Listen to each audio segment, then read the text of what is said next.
క్రీస్తునందు ప్రియులైన సహోదరి సహోదరులకు ప్రభువైన యేసుక్రీస్తు వారి దివ్యనామంలో శుభాలు.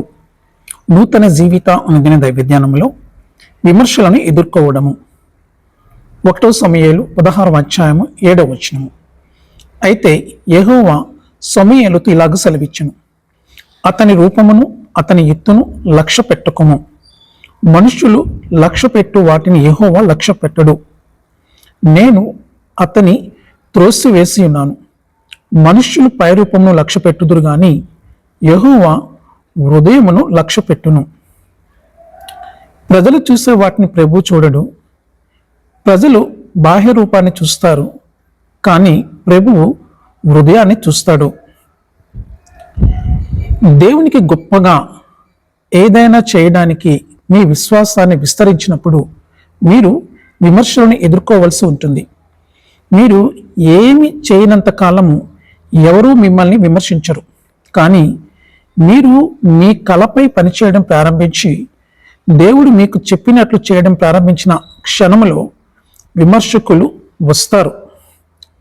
చాలామంది పక్కన కూర్చొని ఇతరులను విమర్శిస్తారు. అది నువ్వు చేయలేవు, అది నీకు అసాధ్యము, నీవు విఫలమవుతావు.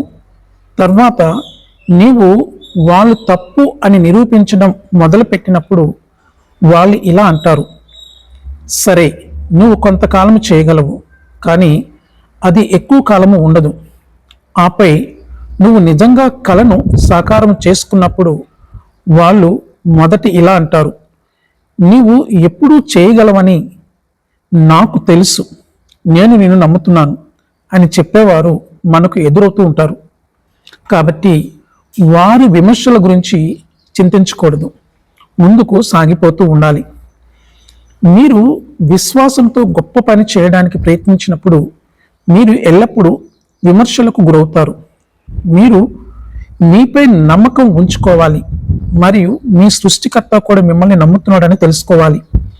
కొన్ని విషయాలు మీ గ్రహింపులోకి తెస్తున్నాను. గొప్ప బాస్కెట్బాల్ ఆటగాడు అయిన మైకెల్ జోర్డాన్ను హై స్కూల్ జట్టు నుంచి తొలగించారు. స్పష్టంగా కోచ్లు అతనిని నమ్మలేదు. వాల్ట్ డిస్నీని అతని కెరీర్ ప్రారంభంలో ఒక వార్తాపత్రిక అతనిని ఉద్యోగం నుండి తొలగించారు. కారణము అతనికి ఊహ లేదు అని చెప్పారు.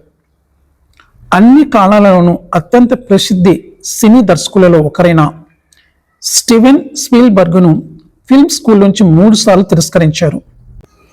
ఎల్విన్ ప్రెస్లీని గ్రాండ్ ఓలే ఓఫ్రీ నుండి తొలగించి తిరిగి ట్రక్ డ్రైవింగ్కి వెళ్ళమని సలహా ఇచ్చారు. ఈ దిగ్గజ వ్యక్తులందరూ ఇతరుల అభిప్రాయాలు మరియు విమర్శలు తమకు ఆపడానికి అనుమతించినట్లయితే వారు ఎప్పటికీ చరిత్ర సృష్టించేవారు కారు.